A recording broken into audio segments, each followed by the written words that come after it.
بسم اللہ الرحمن الرحیم۔ چہرے پر کھیرا رگڑنے سے چہرے کی جھریاں مستقل طور پر ختم ہو جاتی ہیں۔ مسواک کو زمین پر رکھنے والا شخص جنون جیسے مرض میں مبتلا ہو سکتا ہے۔ روزانہ اپنے ہاتھ کی ہتھیلیوں اور پاؤں کے تلوں پر تیل لگا کر سویا کرو، اس سے آپ کافی بیماریوں سے محفوظ رہ سکتے ہیں۔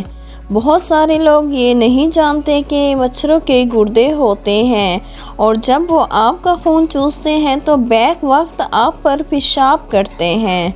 امرود کھانے سے ذہنی تناؤ میں کمی آتی ہے۔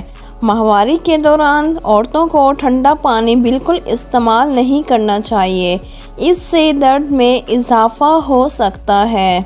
جو عورت اونچا بولتی ہو وہ بے حیا عورت ہوتی ہے، جو چھوٹے لباس پہنتی ہو وہ آزاد خیال عورت ہوتی ہے، جو پانی ایک سانس پی جائے وہ جلد باز ہوتی ہے، جس عورت کا منہ بڑا ہو اس میں نخرے ہوتے ہیں۔ کھجور کھا کر پانی نہیں پینا چاہیے، اس سے ہاضمہ خراب ہو جاتا ہے۔ اسبگول روزانہ کھانے سے معدے میں تیزابیت سے ہونے والی جلن سے بچا جا سکتا ہے۔ کچی گاجر حسن پیدا کرتی ہے اور نظر تیز کرتی ہے۔ کیا آپ جانتے ہیں خوف کی وجہ سے آپ مر بھی سکتے ہیں؟ نہار منہ شہد کھانے سے کوئی بڑی بیماری نہ ہو سکے گی۔ 2 جگہوں پر انڈے کا خول رکھ دو، رزق سنبھال نہیں پاؤ گے۔ اپنے تکیے کے نیچے اور کمر کے چھت پر انڈے کا خول رکھ دو، دولت بارش کی طرح برسے گی۔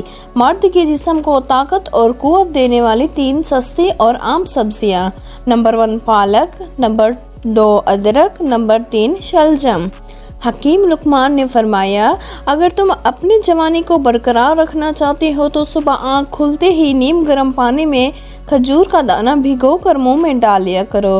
حضور صلی اللہ علیہ وآلہ وسلم نے فرمایا، 5 چیزوں سے حافظہ تیز ہو جاتا ہے: میٹھا کھانے سے، جانور کی گردن کے قریب کا گوشت کھانے سے، مسور کی دال کھانے سے، ٹھنڈی روٹی کھانے سے اور آیت الکرسی پڑھنے سے۔